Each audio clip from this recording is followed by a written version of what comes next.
Good afternoon. Welcome to the closing session hosted by the Secretary of War and Chairman of the Americas Counter Cartel Coalition, the Honorable Pete Hegseth. We thank you for traveling to be here with us as we continue this vital work. The Americas Counter Cartel Coalition is a testament to our partnership and the unwavering commitment to securing our hemisphere. At this time, I'd like to introduce the President of Panama, His Excellency José Raúl Mulino Quintero.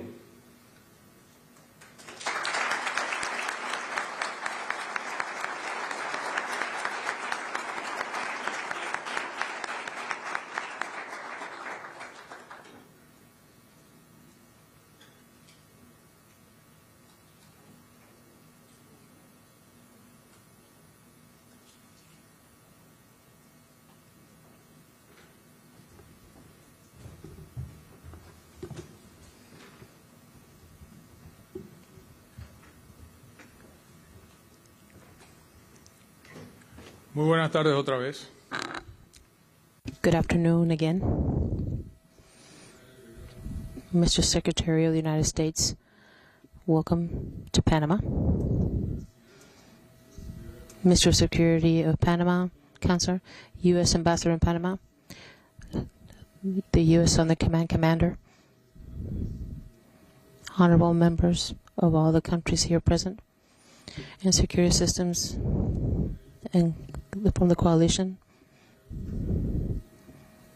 I hope that everybody in the meeting that have been being held here took a lot of advantage of it. That's the main effort that we're here for, and it shows us the work we have to do day by day to fight against drug trafficking and organized crime and related crimes. I want to open this event by one of the speeches that the first enemy that we have is drug trafficking and drug traffickers and the branches of organized crime that this brings. There's never going to be a sustainable peace if this enemy reaches and becomes bigger and stronger. It would disintegrate our societies. It's with that certainty that in March of this year we have joined in all these free and democratic countries in the shield of the Americas. We joined this to give concrete answers to these criminal structures that threatened our base and our institutions and governments. In that occasion, the meeting we had with the Secretary of War, Hegseth, it was well established that the seeking the freedom would be unifying forces in this continent, something that was shared abroad, across the board, that we really haven't come to as we should have.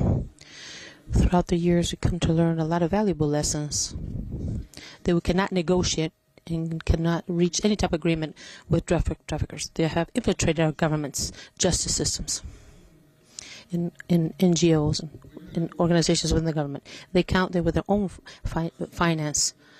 So they're able to hire lawyers, media, and any type of social justice, apparently defenders. But their finality actually is to serve these cartels, these narco traffickers and structures that are trying to become over-national, cannot be fought against these countries with their coalition, because they are the ones that produce and consume these drugs as well. The only way that we could do that is going it together, because what we do before only would lead us to failure. Therefore, had been growing and growing and going to the same failure of each country. We have to have a functional type of freedom that we have to have with each country. This false patriotism that we have been doing is to hand over basically to the cartels the freedom that they think they seek, but not doing it in reality. This coalition actually is something good for us, is at no threat at all to the sovereignty of each one of our countries and our nations. We're actually going to work jointly with the Colombian, Salvadorian, Dominican, and U.S. military in a positive way. What represents a clear threat to our sovereignty is actually drug traffickers, or TCOs. That's actually a cancer that has been extending throughout schools and everywhere in our society, bringing money to the pockets of all the countries and their citizens, has been harming our grandchildren, our kids, and everybody. These gangs that have been penetrating all the sectors of the society, fighting against territorial gangs and belongings that have been affecting each and every level of society. That's actually the real threat to the sovereignty of our societies. The influx of illicit money coming into these countries for human trafficking, illegal mining, and for these organizations that are doing money laundering, trafficking, and doing the formal and informal businesses for these drug traffickers is very bad. We have a very strong point and a strong posture about this. We're integrating our own forces to combat the drug traffickers. We have the conviction that from 7 of 10 Panamanians agree with this mentality. All the countries that are here present today have their own particular thoughts and postures of how to handle this problem. But in Panama, we have the biggest proportion in relation to the land that we have. We have many coasts. But if we add the Atlantic and the Pacific coast in one straight line, it's the side of the east coast of the United States. With that, I can define quite a bit. And with that, I want to add, we have 2 canals interoceanic here. One, the active canal, the Panama Canal, that allows, throughout wars and times of peace, a lot of traffic goes through.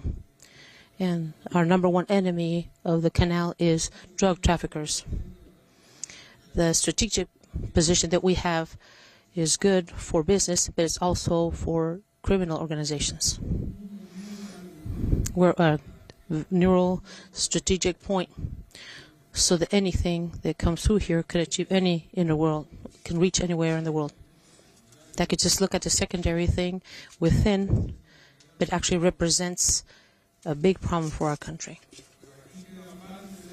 Because a lot of that drug that comes through also stays here and is utilized to pay for illegal services to these gangs for their cooperation. And that drug goes to the streets, is sold, and makes money, cash, to be able to sustain those gangs and their livelihood. And sometimes in an exaggerated way how these people live. This is a vicious circle that we're willing to break, cost what it may. And for that, we come with 3 fundamental pillars. Political will of this president right here in front of you. You have no doubt about it. The availability of our security forces with the Navy services, the National Police, and the Border Patrol, men and women that sacrifices their lives, their time, and sweat, working alongside by side to achieve this goal, and along with the United States to achieve the goal. We decided to unite ourselves, to be stronger, to be able to combat this enemy so we can return the peace to our citizens. In the societies that have violence, there's no real achievement as a society. The prosperity is tied with the tranquility of its people and its population. The investments can come when there's peace in the society. None of this is available if we're living with crime and with drugs in our country. We have a dichotomy right now, or we have a drug traffickers, politicians, or we have a free nation. We are on the right side of the story. Prosperous nations have integrity, and that's what we have to strive for the integrity of our countries. We have to work together, respecting the sovereignty and our territories, but acting in unity and counting with the support. For a country like most of ours, alone we can't do everything, and alone we can't fight against TCOs and organized crime. These activities, in 1 year, have been mobilizing drugs, the equivalent over 200 yearly budget for security of Panama. In that sense, I would like to make a point that in the last 18 months, for the achievements that we have reached along agreements with the United States, this country has been able to seize $174 million to be able to increase the capacities and technologies to be able to fight the organized crimes. I have to mention again the ambassador of Panama present here for the United States, Kevin, has been very helpful so that these equipment and everything, the fast boats, the scanners, the communication systems, everything, and any type of resources that have been available to us due to his help. We don't want to say that not just that alone has helped with the investment, but we had the hand-in-hand help of the men and women working here with us. I also want to mention the $3 million donation to clean up the Darien that has been very deeply contaminated for many people going through it, over 1 million people going through the Darien that have unlawfully, with the support of drug trafficking organizations were going through, through these roads, dirtying and contaminating and doing an ecological, irreparable damage to the Darien. They're going to take many years to recover.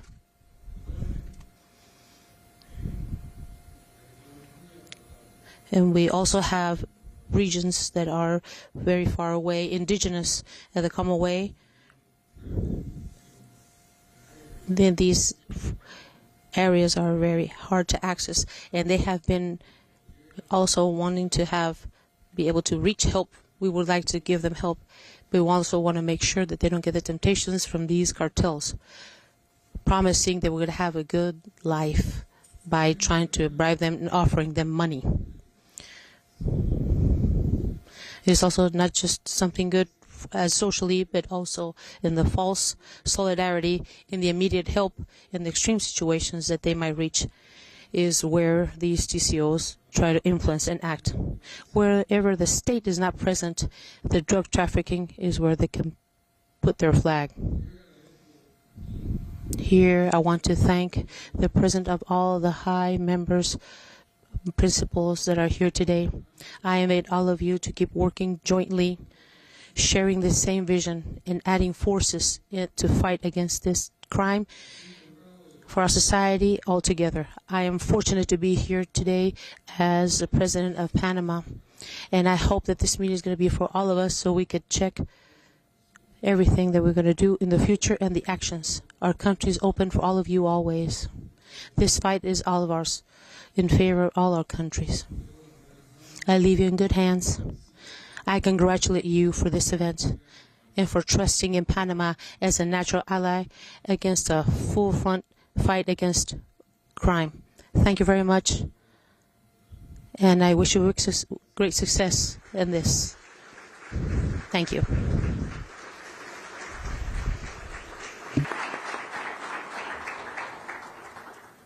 Thank you, President Mulino. We appreciate the President joining us today. He must now depart due to other commitments.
Ladies and gentlemen, the United States Ambassador to Panama, Kevin Moreno Cabrera.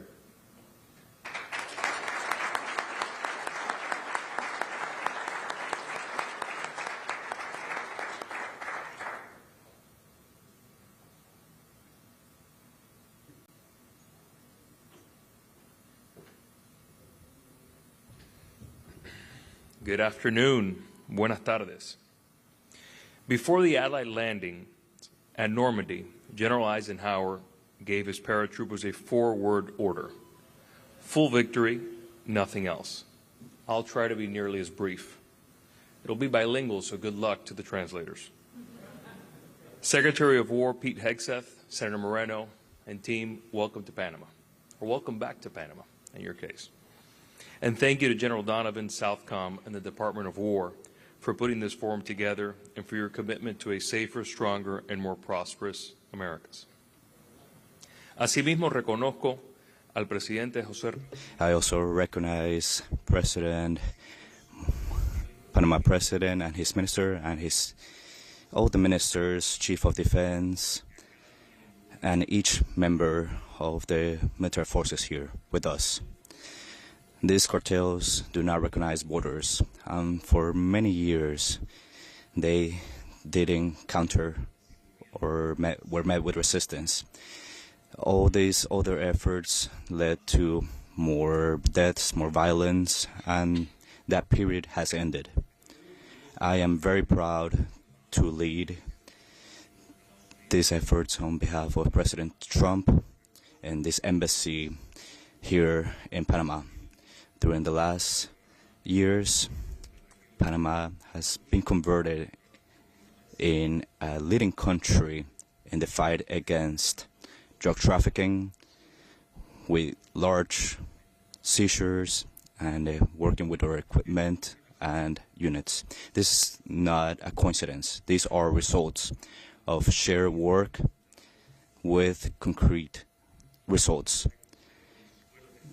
Coast patrols, reinforced borders with Senate Front, and a task force against money laundering, which is dismantling these criminal organizations, researching, prosecuting them, and seizing their assets. Each dollar that we deny to the organized crime is as important as every kilo seized. Now we are operating through different organizations: FBI, DEA, Department of War, and Department of State. Our message to these cartels is clear. The Americas do not belong to the organized crime. It belongs to those nations that follow the law. Of you and every one of your countries, dismantling the cartels together until they are eliminated. Thank you, and God bless.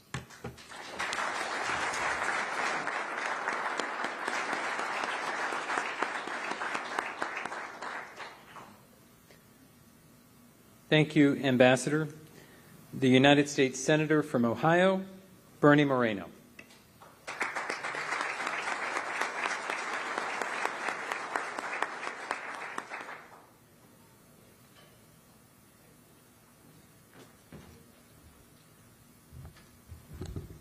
Muchísimas gracias a todos. Y antes que...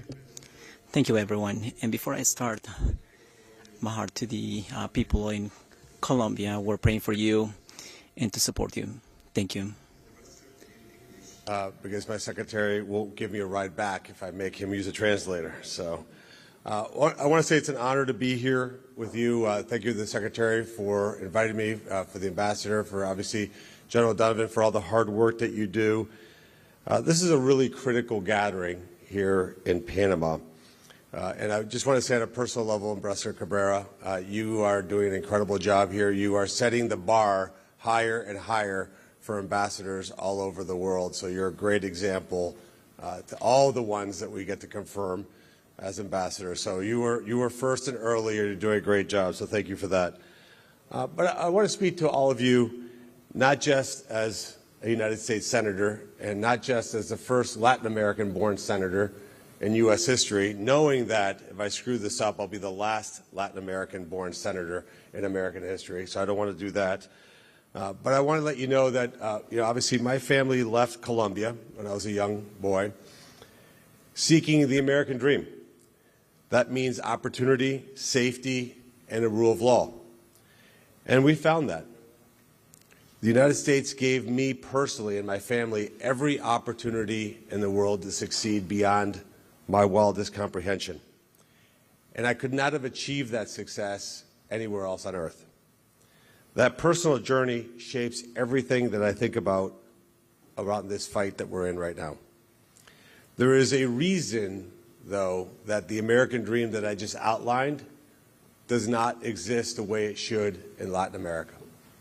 And the reason for that is because we have narco-terrorists that have roamed free. They pillage, they corrupt, and they rob Latin Americans, your fellow citizens, my family members that still live in Colombia. They rob them of their God-given rights to live freely and securely.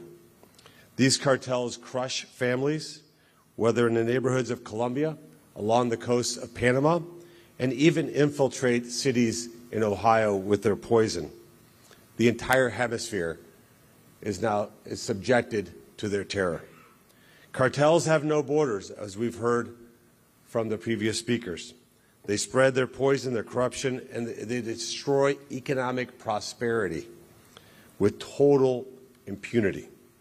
They recruit our young people, murder our citizens, corrupt our institutions, our politicians, and steal the future for the next generation. We have lived through too much murder, too much crime, and too much insecurity. And we have to leave here saying enough is enough. We can end this downward cycle of decay by offering an alternative to drug trafficking and other illicit activities. A permanent end to this tragedy starts with prosperity in mind. That is why economic security is national security, and they're inseparable. Prosperity is one of the strongest weapons we have against these criminal networks in the long run. When legitimate businesses thrive and young people see the real opportunity for a good life, the drug cartels lose their recruiting base and their hold on communities. That is why the United States of America must reward our closest allies, the nations gathered in this room, with favorable trade agreements that allow them to take full advantage of America's decoupling from China. As we reshore supply chains that cannot exist in the U.S., we must rely on trusted partners here in this hemisphere and provide that opportunity. Stronger economies and free nations mean weaker cartels. President Trump created the Americas Counter Cartel Coalition for one clear purpose: a coordinated, determined response that wipes these terror groups from our hemisphere forever, where they're gone. They're not diminished, they're gone forever. Panama has already shown what's possible under President Mulino, what focused leadership and real cooperation can achieve, and now we must scale that resolve across the hemisphere. Last Friday, we celebrated a new chapter in Colombia with the inauguration of President Abelardo de la Espriella. And that new chapter means a totally different dimension on how we're going to fight drug trafficking here. It provides, Colombia has unique geography, and that new direction must play a leading role. But no strategy succeeds without the production and transit corridors that feed this poison, and that's all these nations together. So thanks to the leadership of President Trump and Secretary Hegseth, the time is now. The tools are in our hands. The will is building dramatically, especially over the last 18 months, and the opportunity is finally here. Let's seize upon this moment. Let's act with clarity, with courage, and with unity. The families that all of you represent here in Latin America are counting on us to get the job done. Let's do it. Thank you.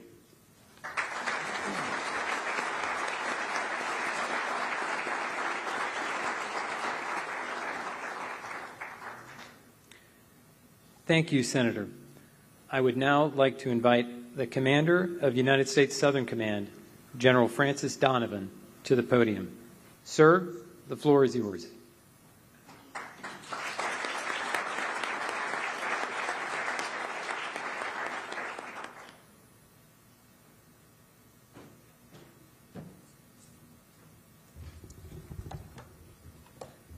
Mr. Secretary, we can see you're the chairman of the A3C. What I thought I'd do in your introduction is give you a quick after action from yesterday's activities.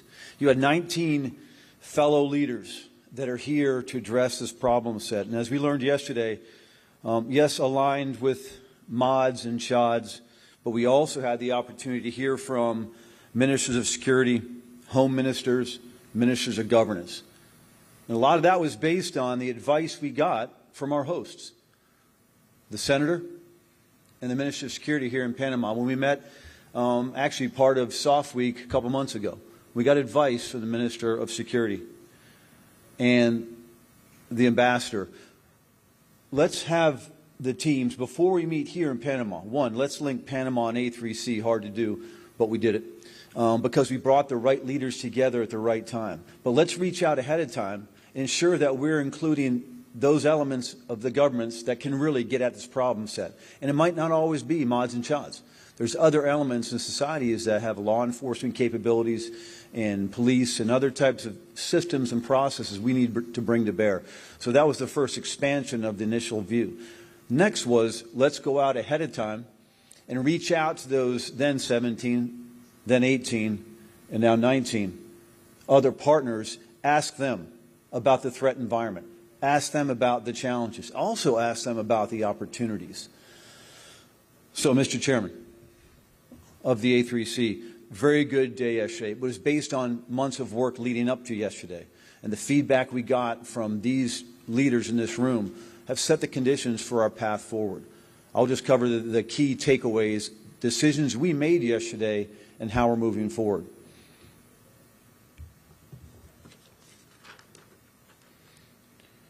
The conclusions we came up with and agreed yesterday as a group, we share a common understanding of the threat.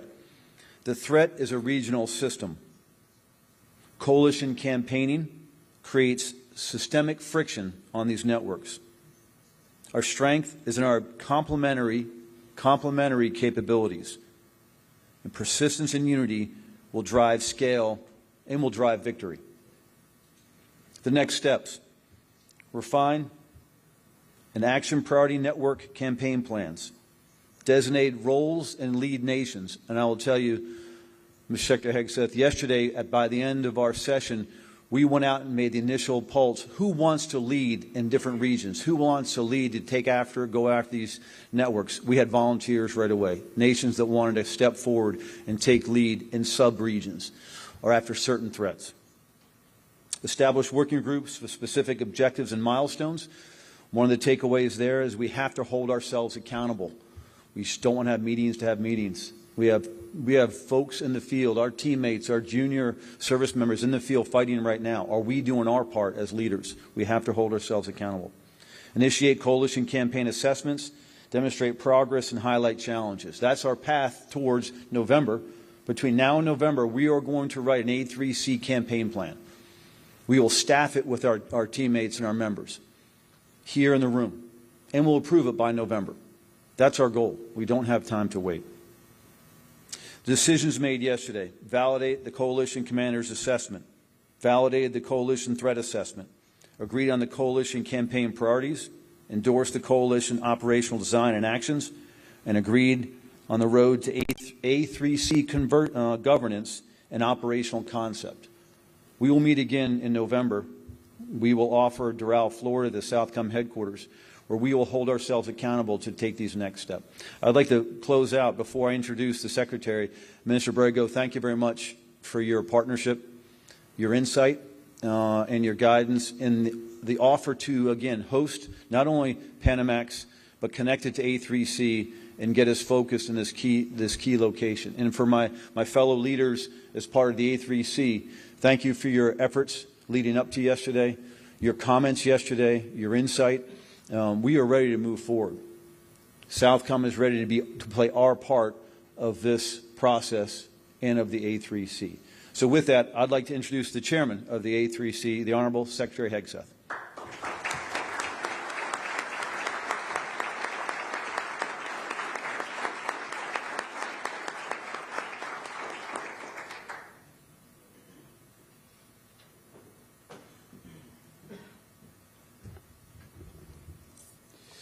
Well, General, thank you very much for that update. And, you know, today is the end of a conference forum here that was meant to be and has been operational and productive, focused on what we can do together.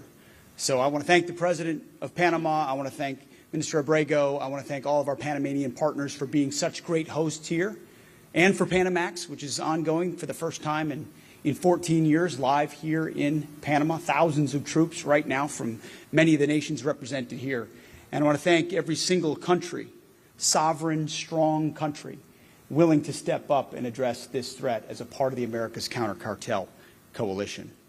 But before we begin, just a moment, as the Senator did, to offer my sympathy to the people of Colombia for Monday's devastating earthquake that I understand was even felt here in Panama. And the Department of War, with the State Department, is mobilizing critical life-saving aid to support the Colombian government's robust response to this tragic event, just as we did in Venezuela a few weeks ago. I also want to thank my team as well. Chief, Senator Moreno, thank you for representing not only the United States of America, but this hemisphere so effectively and being such a powerful voice in the Senate for this effort as well. I'm grateful to be here with ministers and chiefs of defense, united in purpose and resolve as partners in the Americas Counter Cartel Coalition, or ACCC. Just a few months ago, we laid out a shared vision for a safe, secure Western Hemisphere where borders and laws are respected and narco-terrorists are brought to swift and absolute justice. And yesterday and today and going forward, we are gathered to take the next step in our shared fight against narco-terrorists, gang members, and drug and human traffickers. Designated terrorist organizations, the ISIS and Al-Qaeda of the Western Hemisphere, no different, and they should be treated as such. It's now nearly 1 year since the launch of Operation Southern Spear, the first time in history that the Department of War launched a sustained military campaign against U.S. designated terrorist organizations in our shared hemisphere. And it has been a resounding success thus far. We've seen record drops in movements of narco vessels across major maritime corridors inside our hemisphere, including, at a minimum, 65% reduction in the Western Caribbean, a 60% reduction in the Eastern Caribbean, and a nearly 50% reduction in the Eastern Pacific in the north and south of the Galapagos Islands. We have knocked the narco-terrorists in the maritime domain on their heels. We forced them to adjust their tactics, techniques, and procedures, their TTPs, and operate outside of their comfort zones. We are retaking the open seas and our maritime borders. This is a bad time to get in a drug boat in the Western Hemisphere. The results are historic. In the United States, fatal drug overdoses have dropped dramatically. Flows of fentanyl are way down. Crossings at our southwest border have dropped to 0. The murder rate in American cities is at modern all-time lows, historic drops in crime. Life-changing progress that benefits each and every citizen of the United States of America, and indeed, every citizen of your nations as well. Now, predictably, as we like to call them, the fake news media has tried to discredit and delegitimize Operation Southern Spear.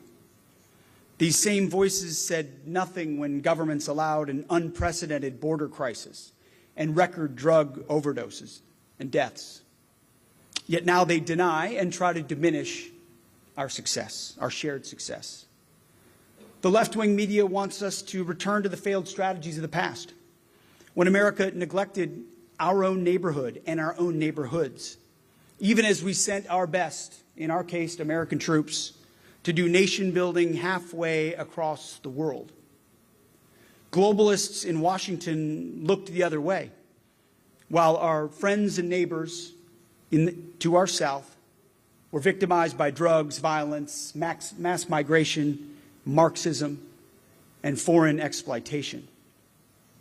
The Biden administration and the Democrats ignored the U.S. southern border, openly accepting mass illegal immigration and destroying many of our great American cities. An invasion, no doubt. Under decades of globalist neglect, more than 1 million Americans died from fentanyl, cocaine, and other drugs. That's more loss than the United States had suffered in any war in our 250-year history. This blatant neglect for our national security also destroyed your borders and your sovereignty and your immigration systems as well. That is why we're here today together. Now, to be fair, I understand you may be feeling, and your countries may be feeling, and your militaries may be feeling some whiplash. Because just 18 months ago, the previous U.S. administration under Joe Biden, especially the previous administration here at Southern Command, stood in front of you promoting priorities like gender issues, women, peace, and security, or climate change, or diversity, dudes in dresses. I've said this before, but the Department of War is done with that nonsense. Full stop. And I assume you and your countries are as well. Real threats, real capabilities, no more leftist make-believe or dress-up time. The hard-working, law-abiding people of our nations suffered together far too long. But now we are working together, we are building together, and we are training together. We are killing terrorists. And we're defeating the failed and toxic ideologies of radical socialism and communism. Now, speaking of socialism, make no doubt about it. The international left, along with their enabling left-wing media, is plotting to unlawfully assert international criminal court jurisdiction over U.S. and partner military personnel and operations. To be clear, there is no legitimate basis for the ICC's lawless power grab that they will entertain anywhere they can in the world. Our efforts in this effort are 100% lawful under the laws of armed conflict. It's striking that this so-called court and other globalist bodies undermine our efforts, but do nothing to hold real terrorists and real tyrants accountable. And that's why the ICC poses a threat to your national sovereignty, your constitutional mandates, and the national interests of your people, just as it does ours. Our nations retain our sovereignty and our ability to deploy our own warriors in our own defense. We will never relinquish our absolute right to defend ourselves from threats to our safeties and our citizens, of my country and of your countries. We answer only to our own citizens and our own constitutions, not unelected international bureaucrats. That's why I strongly encourage every ACCC member to leave the ICC and reject their attempts to rob your governments and your courts of your sovereignty. I know as a soldier, I swore an oath to the Constitution, not some fake and illegitimate international court. And in these efforts, we've already shown that deterrence works. Operation Southern Spear is a model that can be and should be followed across our hemisphere by each of you to degrade, dismantle, and destroy narco-terrorist networks. Under the leadership of General Donovan, the success of Operation Southern Spear will be transferred to the newly established Joint Task Force Western Hemisphere, the action arm of U.S. Southern Command, to continue the targeting and killing of narco-terrorists that threaten our shared backyard. I want to commend Ecuador for its regional leadership to become the first ACCC member to partner with the United States in combined kinetic operation against narco-terrorists in Ecuador. I also want to commend Honduras and Guatemala for inviting the United States to partake in combined operations against narco-terrorists in their countries. Your people are already safer and more free for your courage and your resolve, and we look forward to working with you in killing bad guys. Additionally, I want to thank Jamaica for working with the Department of War to create a new military partnership to cripple narco-terrorists that transit through the Caribbean. This partnership will forever change the security environment of the Caribbean. And finally, I'm also proud to announce that Colombia will join the ACCC, becoming the 19th member. And through the newly inaugurated president, as our president likes to say, President El Tigre, Colombia has already requested that the Department of War join Colombia in its fight against narco-terrorism, authorizing joint military operations to destroy terrorists and terror networks. Thank you very much. Aggressive and concrete steps like these exemplify the types of active participation, operationally focused, we want to see from our partners that will make the ACCC a potent and lethal coalition. Yes, we have meetings. Yes, we will coordinate, but ultimately this is about the operations we can conduct together, jointly, to protect individual sovereignty and the entirety of the hemisphere. The Trump administration knows that a safer backyard means a safer home. You can't have prosperity without security. In fact, eventually economic security taking hold is the long-term solution, but you need physical security to enable that economic security.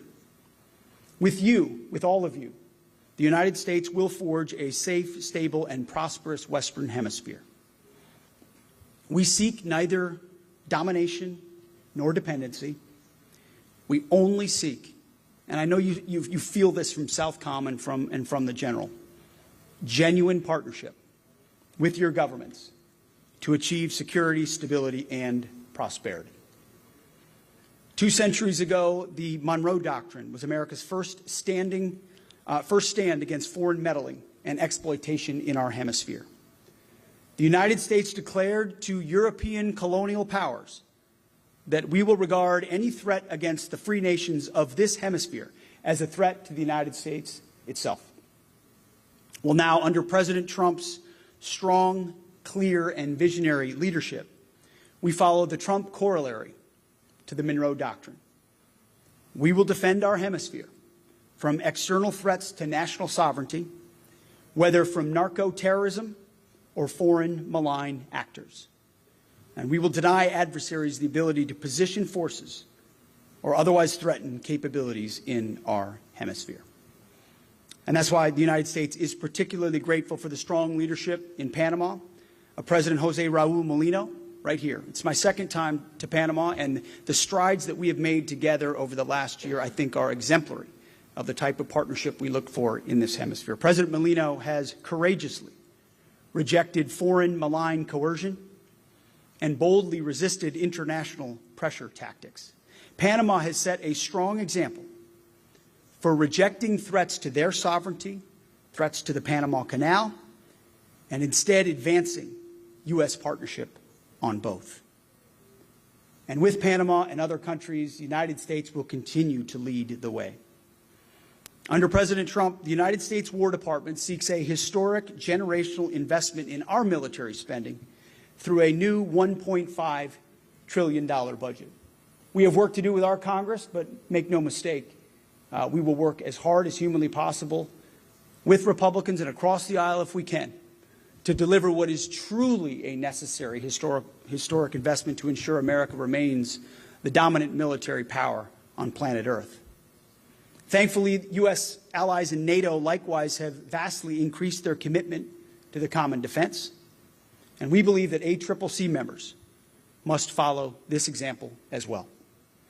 The Department of War is willing and able to support all of you to enhance your military capabilities. But of course, we expect substantial investment in your own abilities as well, and for those to be increased on defense resources.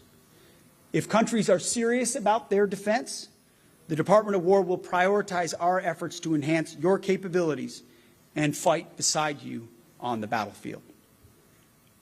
And to reiterate, not really necessary for this group, but around the globe, President Trump does not tolerate free riding, and we're not here for games. When we say we will dismantle the cartels, we mean it. And I know the nations of this coalition feel the exact same way on behalf of their citizens, and will take concrete steps, sometimes risky steps, courageous steps, in partnership, such as reaching status of forces agreements or access basing and overflight agreements. Our citizens and our nations deserve and expect real, concrete actions. We believe there's no time to waste, and no better time than right now. And we will be with you. I pledge to you, from the White House to the Pentagon, shoulder to shoulder, every step of the way. Because together, we are the offspring of Western civilization. Our nations are and will always be united by heritage, history, and geography in this new world. We share the same interests and the same civilizational soul. And so we all face the same essential test: whether our nations will remain Western nations, remain prosperous nations, remain Christian nations under God, remain proud of our shared heritage with strong borders and prosperous people, ruled not by violence and chaos, but by law and order. Or, instead, whether we are permanently torn apart by something else: narco-terrorists, violence, radical Marxism, and globalist exploitation, social denigration, and so-called social justice.